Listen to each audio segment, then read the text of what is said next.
Farm Progress Broadcast presents This Week in Agribusiness, serving America's most essential industry.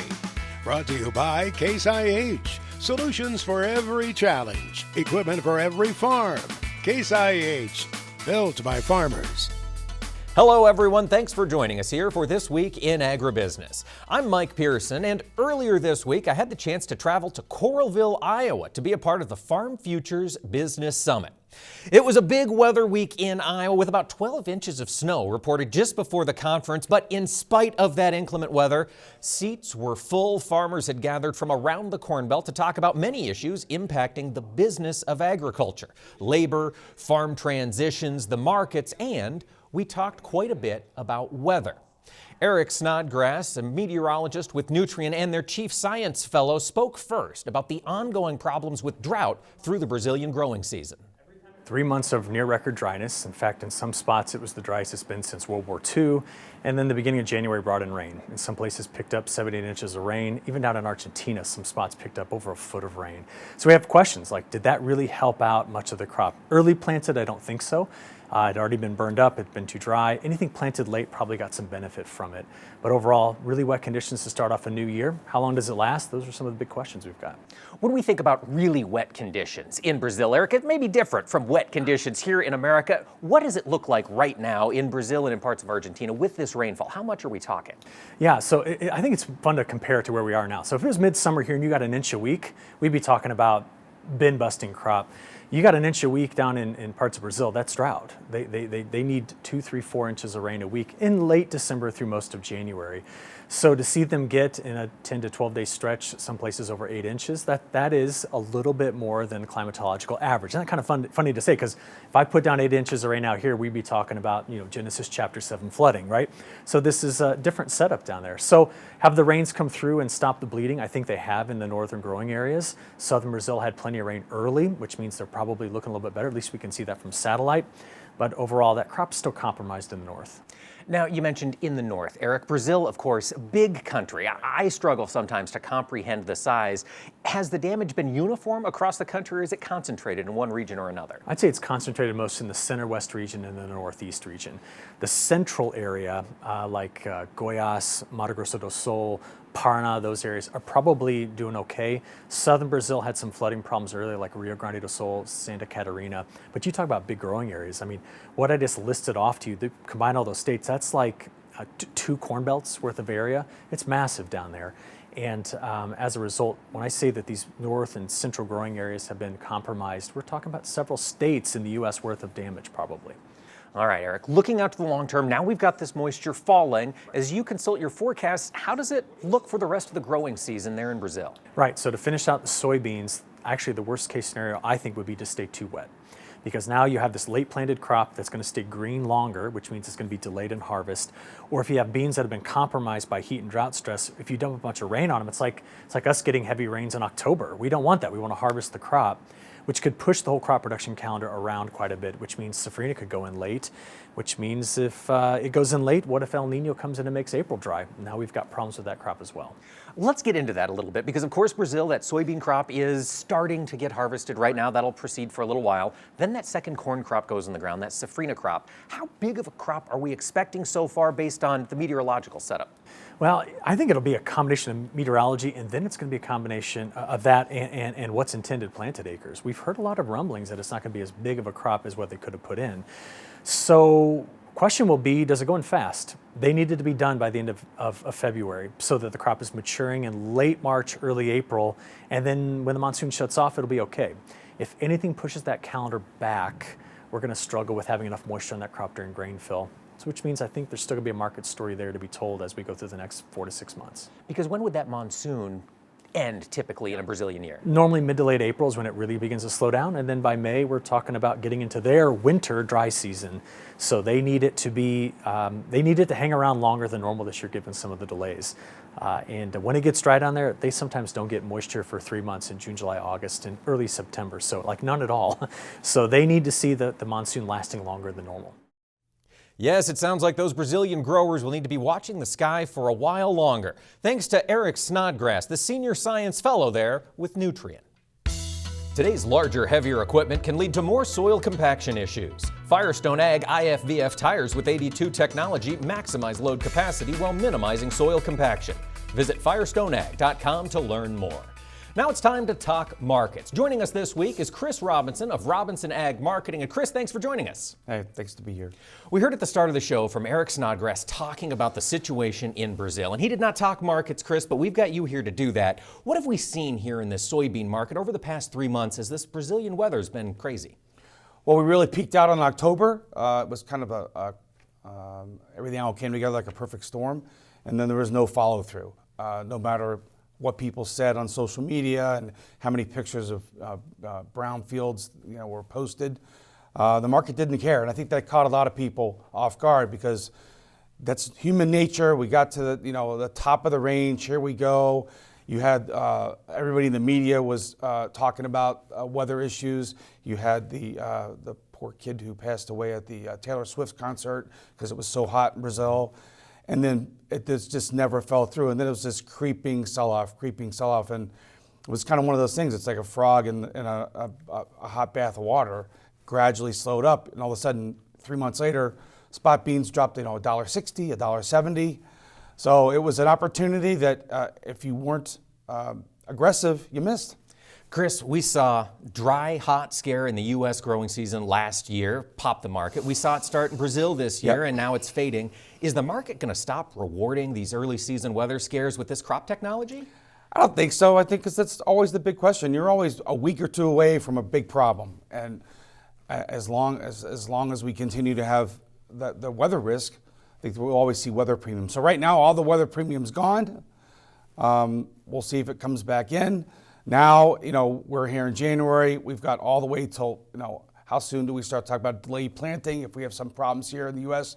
And every year there's usually a story. Yeah. And generally, not always, but generally we get one summertime scare. Like we had this year. We had that one incredible rally, June, July pop. Mm-hmm. And the problem is it just didn't have any legs. And I think that things, kind of very different between 15 and 20 years ago. Now with the technology is so at hand. Every day there's every 12 hours there's a new weather forecast. The markets correct faster. They correct more violently up and down. Chris, how are you advising your growers to handle this period of time right now for soybeans? Well, soybeans right now, we are at the bottom of the range. We just had a big sell-off. I would caution people, don't get too bearish at the bottom. If you look at big picture, the 30,000 view, we've been in about a 6-month trading range. If you look at spot beans, we've gone up and down in about $1.30, $1.40 trading range about 6 times. So now we're at the bottom of that range. So I'm not saying that we can't go lower, but now's not the time to get super bearish. I think you protect yourself with a very cheap option. Keep the upside open. I don't think this is the time where you want to be selling calls because if we do have a correction, those will come back to haunt you. So keep a cheap put and hope that we rally. All right, we'll be back for more with Chris Robinson of Robinson Ag Marketing. Today's larger, heavier equipment can lead to more soil compaction issues. Firestone Ag IFVF tires with 82 technology maximize load capacity while minimizing soil compaction. Visit firestoneag.com to learn more. We're back talking markets with Chris Robinson of Robinson Ag Marketing. And Chris, the other piece of news we got this past week was the CPI report. Inflation came in a little hotter than anticipated. How do you interpret that? Well, it's one report. I think the big shift was the last time Fed Chairman Powell spoke, kind of sent the signal that they were at least kind of pause hikes. We'd gone from higher for longer for a long, long time, and you saw a huge reprice in the 10-year. I think, and why does that matter? That 10-year is it's the benchmark for borrowing. I don't care if you're borrowing for 30 days or 30 years. The 10-year is where all the risk is at. And I would continue to say that, I think every month, every time somebody from the Fed chair speaks, the markets are going to move on that. Interest rates are where they are. They're trying to fight inflation. That generally takes a long time to get things under control. It took a long time to go from 0% inflation to where we were at 9%. Now we've got it back down to 6 to 3. So it's moving in the right direction. Why does that matter to commodities? The one thing is, if we have inflation become not a problem, you'll have less people that say, well, we have to buy commodities to defend against inflation. So that was one of the reasons we had such big markets from 2020 to 2022 was the inflation boom. Mm-hmm. And now you've seen prices correct. So I would watch that very carefully if I'm a producer.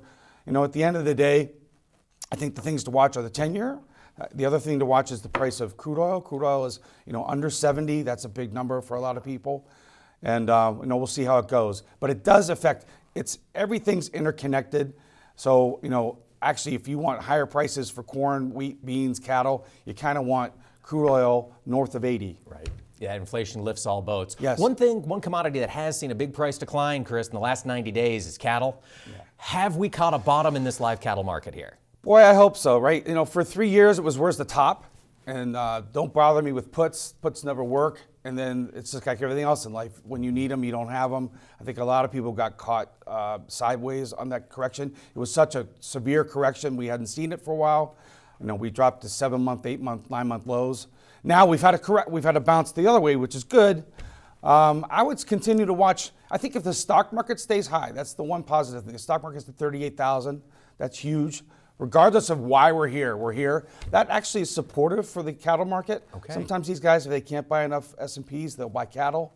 We've had a good pullback in cattle. You got a little bit of a bump here for producers. I'd say take advantage of it. Okay, grab this while you've got it. Yep. Chris Robinson Ag Marketing, thanks for talking with us this week. Thanks for having me.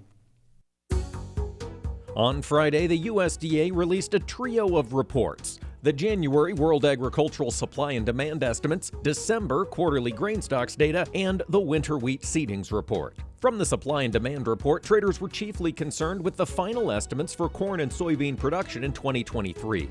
Traders were expecting to see a small tightening of the total production numbers, but the USDA disagreed, finding that last year's corn crop was bigger than expected, with a nationwide yield of 177.4 bushels per acre. Final production was pegged at 15.34 billion bushels. Soybean yields were also raised to 50.6 bushels per acre, growing that crop size to 4.17 bushels. The December quarterly grain stocks data also disappointed, with larger supplies on hand of all three crops. As of December 1st, there were just over 12.1 billion bushels of corn on hand, 3 billion bushels of soybeans, and 1.4 billion bushels of wheat. World ending stocks for corn were substantially higher than trade estimates at 325.2 million metric tons. Soybean carryout was also higher than anticipated at 114.6, and wheat was up too at 260 million metric tons.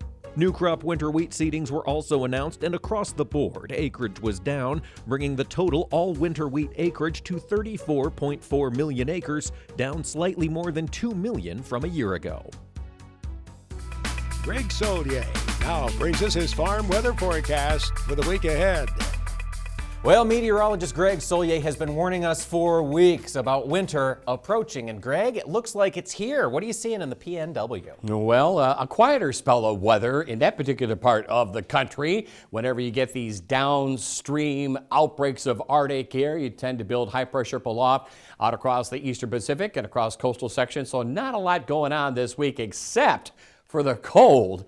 And it will be a darn tootin' cold one into the northern reaches of California, a freeze, and that's just the beginning part, all the way to the Pacific coast on west from there. The only real significant weather system that will stay on shore. But note the jet stream winds in from northwest to southeast, this large scale upper air trough, and it is downright frigid. 30, 35 below on actual air temperatures at night, parts of Big Sky country, the Dakotas, where we finally have some snow cover, and a healthy one. It has expanded across the nation, coming off some pretty disappointing numbers. So, and here's the next little clipper system to make its way out of the Intermountain West into the Plain States with time. The frigid air still locked into position, retooling behind this frontal boundary out through western Canada. Ahead of it, a quick dash of snow, some moderation of the cold briefly across the Dakotas, the chill in the air across coastal sections, where out towards SeaTac and southward from there, perhaps a few snowflakes all the way to the Pacific shoreline. Here is the cold air firmly ensconced along and east of the jet stream pattern all the way down into Texas. There'll be a hard freeze down there, probably all the way to the western Gulf Coast region.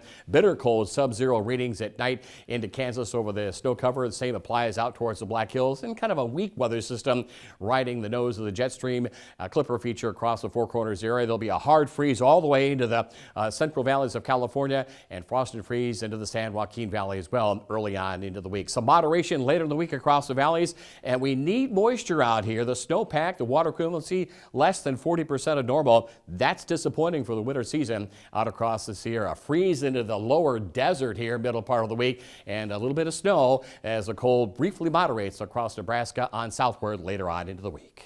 Well, Greg, the Midwesterners certainly got their snow cover this past week, and it sounds like they're not done, right? Right, yeah. Weaker systems, especially of a clipper nature, because the air is cold, it is dense, and so you squeeze out these puffed up small accumulating snow events, of which is making its way through the Great Lakes region down to the Ohio Valley. Keep an eye on some of the streams and rivers throughout the Midwest. Rapid ice jamming effects because of the cold, and sub-zero over the snow-covered areas of the upper Midwest for a change in a healthy wind pattern. Still in the wake of that powerhouse blizzard, we'll call it that, over the past few days across the Corn Belt locales. Another proud of Arctic air on the move here through the upper Midwest, western Corn Belt for the mid to late portions of the week. Snow showers and flurries downwind of still the very balmy waters of the Great Lakes region for the time of year. Not much ice on them. And here's the next system as well across the plains with additional snowpack and snow cover coming on down, albeit light, across Nebraska and at Kansas. Cold wave weather conditions. That's just about the only way to call it here across Texas. Look how far south the rain snow potential goes early in the week behind this weather system. There'll be a hard killing freeze all the way into the sugarcane fields of Louisiana. Freeze again across sections of the lower desert early to middle parts of the week. Temperatures moderate from a metroplex on westward late in the week, but snow and rain get going, and some ice too across the southern plains, and a freeze as well, Mike, all the way down to the Gulf Coast, including New Orleans and east from there into the Panhandle the mid portions of the week. How do things look as you push to the Atlantic Ocean? Into the ocean we go. Maybe that's the place to go because it'll be warmer, because upstream there's another prod of some Arctic air on the move and organized snow and some ice too across the Ohio Valley. It's been a tough go of it with first snow, then snow melt, and then rain, and then flooding, and then on top of that the cold and the wind back into play along with snow shower and flurry activity downwind the Great Lakes region. More snow insulating those winter wheat fields across the southern Midwest. Look at the cold on the move across the southeastern part of the country. Frost and freeze expected later in the week all the way into the Florida Panhandle. Closed captioning for This Week in Agribusiness is brought to you by Pentair Hypro, a global leader in innovative spray technology for farmers for over 75 years. Welcome back to This Week in Agribusiness. Over the past several years, we've seen the federal government get involved in conservation in several different and unique ways. Well, farmers and ranchers in 4 different states are set to receive a little extra compensation for work to improve their conservation practices. Al Gustin has the report. The effort is called the Alliance to Advance Climate Smart Agriculture. It's a 3-year pilot program funded through an $80 million USDA grant. The basic premise is we want to reward producers for the public benefit that they're providing when they adopt any stewardship practice. The North Dakota Farmers Union is a lead agency for the program in North Dakota. The other states where the program is being offered are Arkansas, Minnesota, and Virginia. This program provides $100 per acre or animal unit for high-value conservation practices that deliver $100 in public benefit. There's a limit of 160 acres or 160 animal units per producer. The goal is to enroll about 4,500 producers in the 4 states, representing 500,000 acres. There are partner agencies like the soil conservation districts, which will provide producers with the technical assistance to implement the climate-smart practices. So things like cover crops, things like rotational grazing plans, hayland plantings, so putting back marginal cropland into grasses. We can look at doing things like nutrient management. In some cases, producers will be eligible even if they already have adopted those practices. Prescribed grazing, no-till, minimum tillage. If farmers are doing those practices, they're still eligible to apply. It's hoped 40% of the applicants will be what USDA terms underserved producers. Beginning farmers, minority farmers, women farmers, and so that is going to be a big component. Enrollment in the Climate Smart Agriculture pilot program is to begin in late January. For This Week in Agribusiness, I'm Al Gustin. Thank you, Al, for that story. And folks, that funding for some of these conservation programs comes from the Farm Bill, which is still a hotly debated topic here in 2024. I had the chance to catch up with Joby Young, Executive Vice President with the American Farm Bureau Federation, and I asked him, are we going to get a Farm Bill in 2024? Yeah, well, I expect that we are. It'll be a circuitous path, I think, that we'll end up taking. Of course, we didn't expect all the things that have happened in 2023 at the beginning of the year, but of course we got a lot of tumult in the House and very unique times, historic times, unprecedented times, I think it's fair to say. And so the Farm Bill reauthorization has sort of had to happen against that landscape. And so good news is just had an extension, a pass, a one-year extension, which it's a temporary bit of positivity. It prevents programs from expiring, creating disruption out there in the ag economy and the food supply chain, which is good. But we remain focused on having a full 5-year reauthorization. The Farm Bill's designed to have a 5-year bill that allows Congress to come back every 5 years and study what's happened in the ag economy, what's happened out there in industry, what are the circumstances on the ground that may have changed, and update that farm policy to reflect that. So we need that to happen, obviously. A lot's happened since 2018. That's true. With Joby, 2024, now when the Farm Bill could get passed, I think there's another big event happening in D.C. is a presidential election. What's the likelihood that we can find some consensus on a Farm Bill in a year that's probably going to be divisive on that presidential contest? Well, the good news is that Congress has spent the last 18 months working on the Farm Bill. So a lot of work, has been going on behind the scenes. That's pen to paper, drafting, kind of whittling down those. What are the areas of agreement? Where are the places that still need to be worked out? Our congressional leaders been out across the country, traveling to all the different areas of the country and getting perspectives from stakeholders. Of course, Farm Bureau members have weighed into that, others as well. And so they have the benefit of all that. They have the momentum of all that. And now they just have to sort of finish the drill, so to speak. So we're hopeful that happens early in the next year. That's certainly what we're pushing for. We know that's what our four corners, the chairman and ranking members of the ag committees have said that they want to continue to push towards as quick as possible. And we even have a new speaker that one of the first things that he laid out when he was running for speaker was passage of a Farm Bill. So a lot of momentum, and we'll keep pushing down that road to get it done as soon as possible. Hopefully stay out of some of those the politicking and other things that kind of pick up later in the year. All right, keep pushing, keep working that momentum for the Farm Bill. Joby, another issue, and this was one I thought the ag industry had put to bed, waters of the U.S. WOTUS, still with us despite the Supreme Court case last year. Bring us up to speed. How is this still an issue for agriculture? Yeah, well, of course, as everybody saw, the Sackett case was a huge victory, very solid, definitive statement by the Supreme Court on the WOTUS rule and the Clean Water Act. Of course, we've always thought the Clean Water Act's pretty clear. The Supreme Court made it a lot more clear and really gave some language in their opinion that could outline how the EPA could pursue, reforming their WOTUS rule. We were disappointed to see that they took what they called a surgical approach that we certainly don't think used the really clear guidance that the Supreme Court made. So they wrote a new rule. Without that notice and comment that we like to see, and get that stakeholder input, and they're pursuing that. Certainly disappointing. What I would underline here is this is a conversation that's been going on for years. That Sackett victory is an enormous victory. There's that language from the Supreme Court. It just might take a little bit longer to have that conversation. Well, waters of the U.S. might be with us for a while longer. Our thanks to Joby Young, Executive Vice President with the American Farm Bureau Federation. And leave it here, folks. We'll talk with John Mammon of Nutrien Financial before the end of the program. Farm Progress Broadcast presents This Week in Agribusiness, serving America's most essential industry. Brought to you by Case IH, solutions for every challenge, equipment for every farm. Case IH, built by farmers.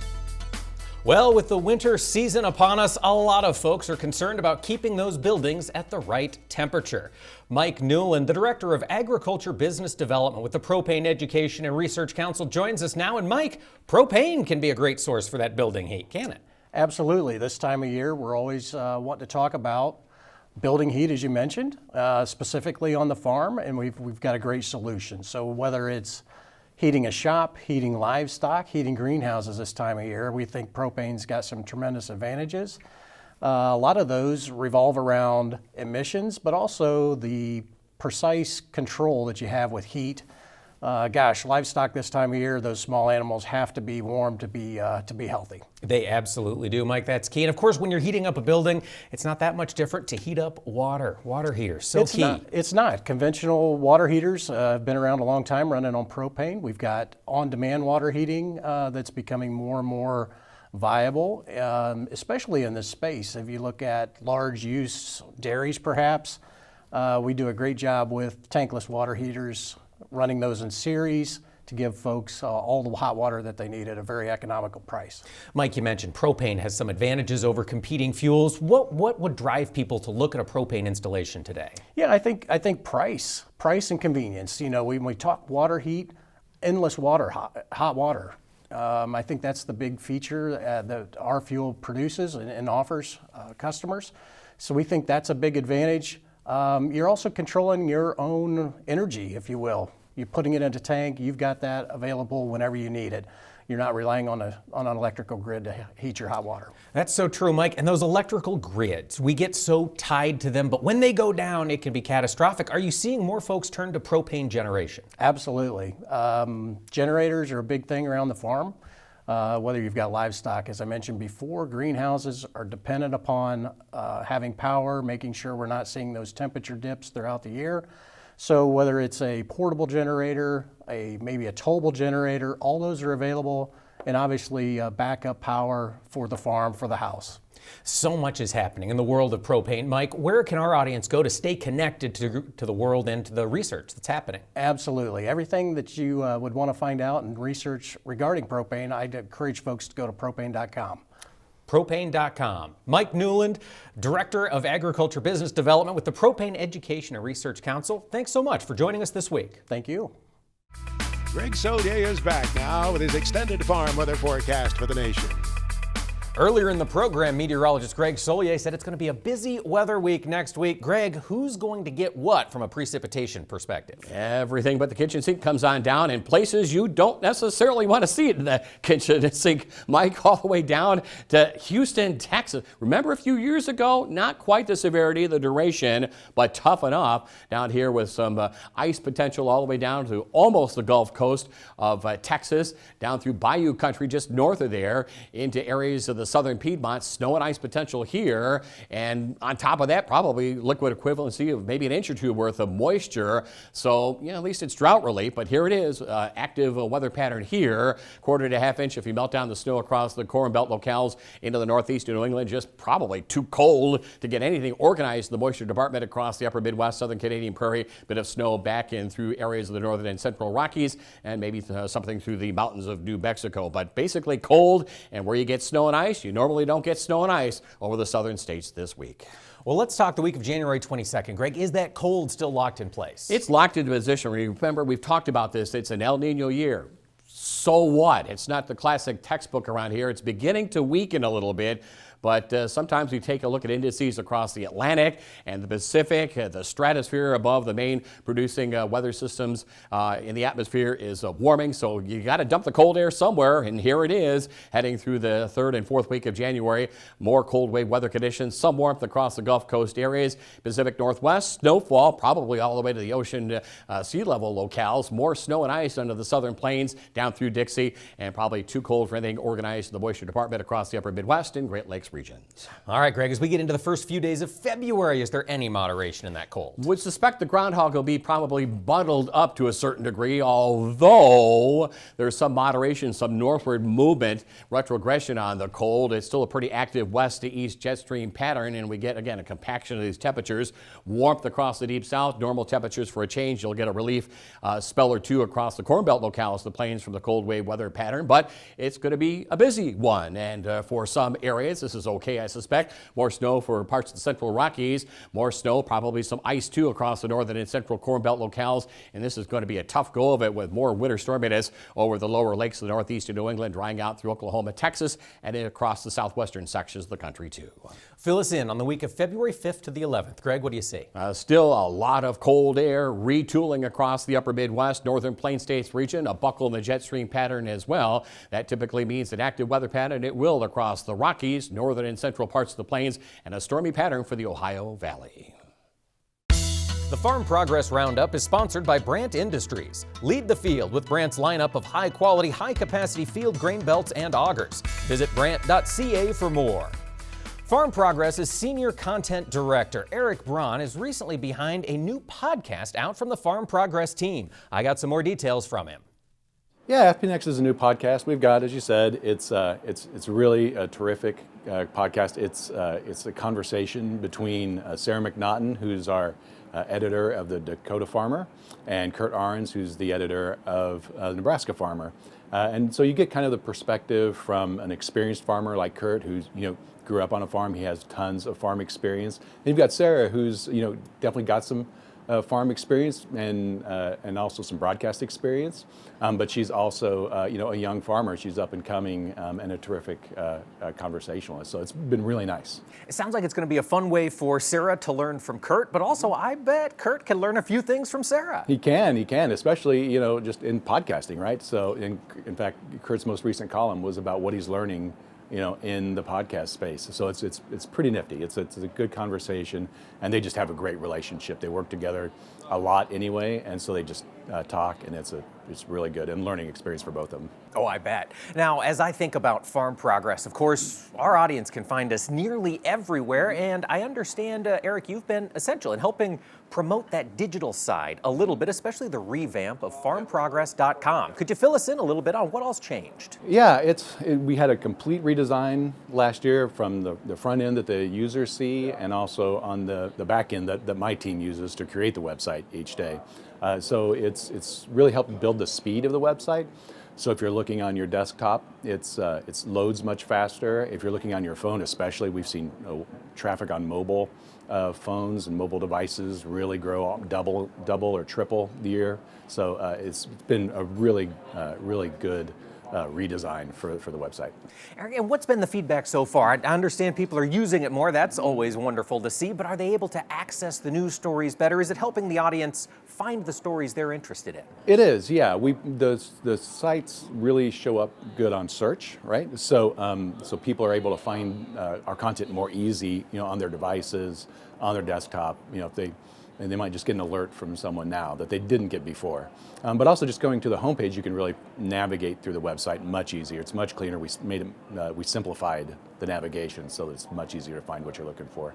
Eric, the world of technology is changing very quickly. The way audience interacts with news providers is changing quickly. As you look out over the next 1 to 5 to 10 years, what are you excited about in your position? The most exciting part of it is just finding different ways to reach our audience because they want the content the way they want it. So they might get it on social media. They might find it, again with push notifications on their web devices. On YouTube is a big one. That's where they find This Week in Agribusiness every week, right? And we're going to be doing a lot more video this year, so that's going to be exciting too. Yes, farmprogress.com. That's the place to go for everything that Farm Progress produces. Folks, don't go away. We'll have more This Week in Agribusiness when we come back. Next on This Week in Agribusiness, it's Max's Tractor Shed, where we spotlight another great American farm tractor. Well, I have to admit, we're drawn like a moth to the American Tractor Museum. Every time we're in that southeast Missouri area, we have to zero in on Perryville to see that museum and to see what we might have missed before. Like a tractor we're featuring this week in Max's Tractor Shed. It's brought to you by Mystic Lubricants. Mystic Lubricants producers are made to make it last. Well, now the displays do change a little bit, but I have found so many times going back to the American Tractor Museum, there was something that I just missed the time before. And a few weeks ago, I had to get a better look at this Massey Harris tractor made in 1918. That's right, it's 106 years old. A Massey Harris number 2. It's a 1222, meaning it delivered a roaring 12 horsepower on the drawbar and 22 horses on the pulley from that 4-cylinder Buddha engine. Made in Canada, I believe it was Weston right there in the Toronto area. They only made them for 5 years, and if you bought one new in 1918, which was a pandemic year, by the way, it cost $1,450, a lot of money in 1918. And in a few months, when you walk past Massey Harris number 2 to the rest of the American Tractor Museum, you'll see a lot more that you didn't see before. A major expansion is underway in this big, wide open space, but it won't be empty long, as they plan to double the size of the American Tractor Museum at Perryville, Missouri. You'll want to go back if you've already been there. Well, I have the hat to prove it, too, and the jacket, by the way. Mark Stock joins us right now with a report from Big Iron Auctions as he checks in. Mark?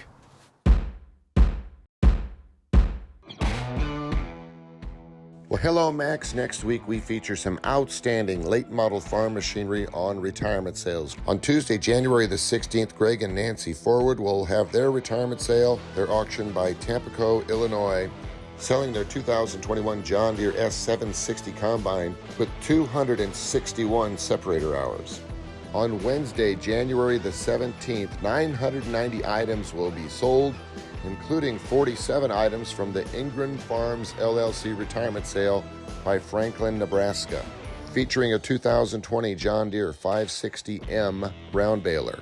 And on Thursday, January the 18th, Kevin McKittrick will have their retirement sale. The equipment located by Shelbyville, Illinois, featuring a 2021 John Deere 1795 Maximerge planter.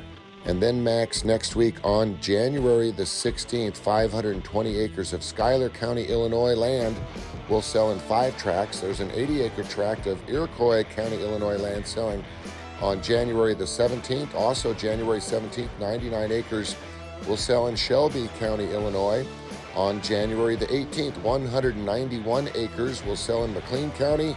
And on the 19th of January, 105 acres will sell in McLean County, Illinois. Check out all of the machinery and the land selling next week on BigIron.com and SullivanAuctioneers.com. Our FFA Chapter Tribute is brought to you by Pioneer, developing new generations of seed innovations for new generations of farmers. Pioneer, what's next happens here. And we're meeting that next generation of agricultural leader. This week it's Sam Tummons. He's serving as the incoming FFA State President for Missouri. Sam, tell us, where'd you grow up in the Show Me State? Well, I started off in Lynn, Missouri, was where I was born, and I lived the first 8 years of my life. Started off in Lynn, where we rented a little farm. We started out with 2 cows, and it was just a great time. And then my dad actually got a job at the University of Missouri, and whenever he did that, we moved up to Rocheport, Missouri. Most people have never heard of it. It's a tiny little town between Columbia and Boonville, but I am still technically in the Columbia district. So I grew up with a lot of my time in Columbia and Columbia Public Schools, but still got to get out of Columbia and get to the little more rural part on the weekends and every night. So Sam, what was it that prompted you to want to be a part of FFA?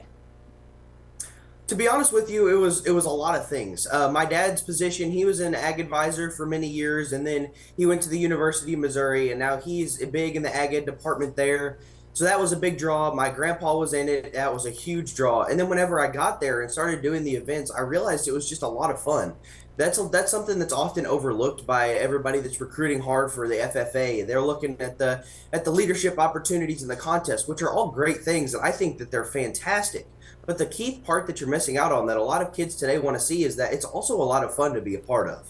It is, Sam. And was it that fun that prompted you to want to be a leader in FFA? Absolutely it was. I went, and in order to have fun, you got to have people that are willing to put in the work to make our events high quality and things like that. So it is having fun, but it's also seeing the ways that we can make it more fun and more interactive with members. So that prompted me to want to be a leader. It started off just within our own chapter. I saw some events that were fun but could have been done better, some events that maybe I could have added my own touch to. And so that's what started me out on the path to wanting to be a leader within our organization. Colby Ag Tech is brought to you by Copperhead Ag Products. Visit copperheadag.com for more information. For a lot of us, the world of technology is everywhere. It's omnipresent. But if you want to be on the bleeding edge of technology like our very own Chad Colby, you need to get to Las Vegas early in January. Chad will tell us why. I've been saying it for years. If you love technology, then you've got to attend the CES show in Las Vegas. It'll be next year because it just happened this past week. You'll see crazy things like this: a transparent TV from LG. This show is massive. They expected over 140,000 people went through here this past week.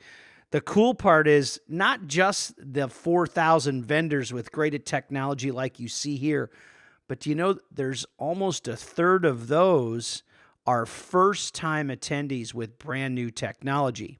This is John Deere's 5th year at the CES show. And yeah, they had tractors and planters and all that fun stuff, but they talked about the technology that really kind of brings it all together, whether that's the brand new Furrow Vision that was released here in the past year. I talked to a local dealer and said it is going to be in limited release this spring, so you know it's coming to planters in a widespread variety in the very near future. But I think the key with this show in particular is how you can apply technology. And I would challenge all of you, maybe it's that smartphone, or where can technology help? And I think that's the interesting part. I know John Deere won an award, congratulations to them, with their operations center. And whether that's in construction or agriculture, think about where that system was maybe 5 or 6 years ago compared to today, and apply that to the future. It wasn't that long ago that John Deere introduced See & Spray. I would tell you that's the same thing. Think of how far that's advanced in the last few years. Caterpillar actually unveiled their brand new fully electric underground loader, and get this, it can charge in 20 minutes. Go out to YouTube, check out all the great new technology from CES. It was amazing. For This Week in Agribusiness, I'm Chad Colby. Boy, he sounded like a kid in a candy shop, didn't he? Thank you, Chad, as always, for keeping us updated on the latest in technology.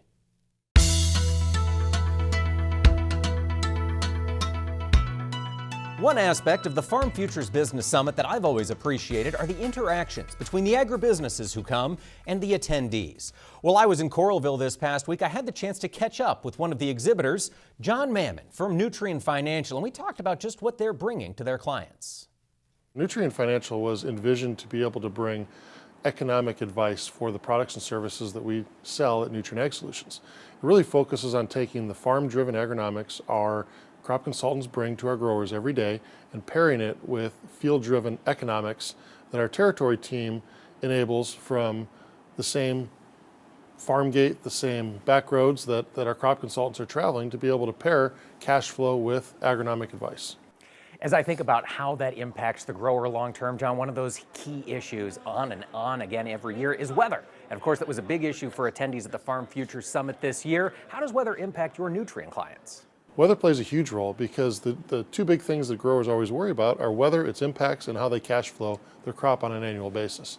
And so when we look at the weather impacts, it's important to know that Nutrien Financial offers the right liquidity for those resources that we sell at Nutrien Ag Solutions, and have a plan, build a plan, and revisit that plan through the years so that we can be successful with our customers in helping them raise a crop successfully year over year. How can that help us minimize our risks as growers? Risk always stems from cash flow, and being able to access cash at the right time is critical throughout the growing season. You look at different uncertainties in the weather that we've had this last year, whether it be drought, whether it be excessive rain in different areas of the country. This week, excessive snow in Iowa at the event. And there has to be a plan to be able to adjust in the season when you need this. And ultimately, it goes back to having the right agronomic plan. And if you have to spread or make a specific application, maybe a fungicide in season or an extra nutritional because you know that crop is thriving or that crop needs that help throughout the season, having those cash flow means to be able to do that is critical. And that's where you have to have a blend of cash, prepay, and financing to be successful. And that's where Nutrien Financial thrives as an integral part of our Nutrien Ag Solutions business in matching the right weather outcomes and risk, being able to provide that cash flow alongside that is critical for our customers. Providing that kind of financial flexibility along with expertise is quite a package. Can you tell us a little bit more, John, what sort of resources are available for growers and where they should go to access them? It starts with our Nutrient Hub. We have access to grower information, the confidential information that our growers can access for their accounts, whether it be their billing statements and various programs. And then it comes down to just making sure that we take the resources of Nutrien as a large company and bring it down to that farm gate level. That starts with our crop consultants. It's paired with our Nutrien financial territory managers.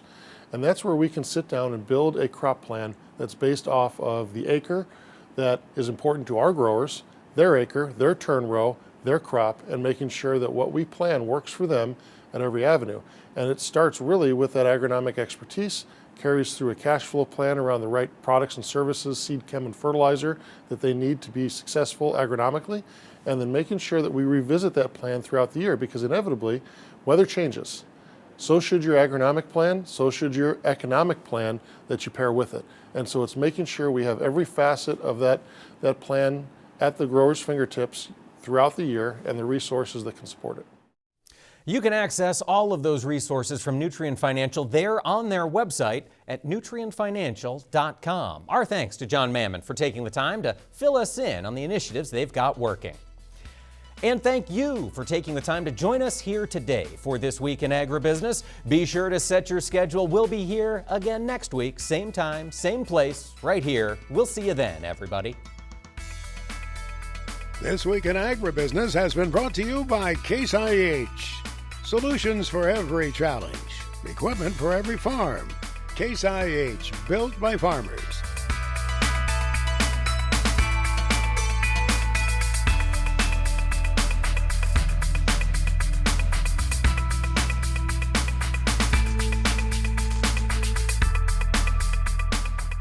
This Week in Agribusiness is produced by 22 Creative Group and has been a presentation of Farm Progress Broadcast.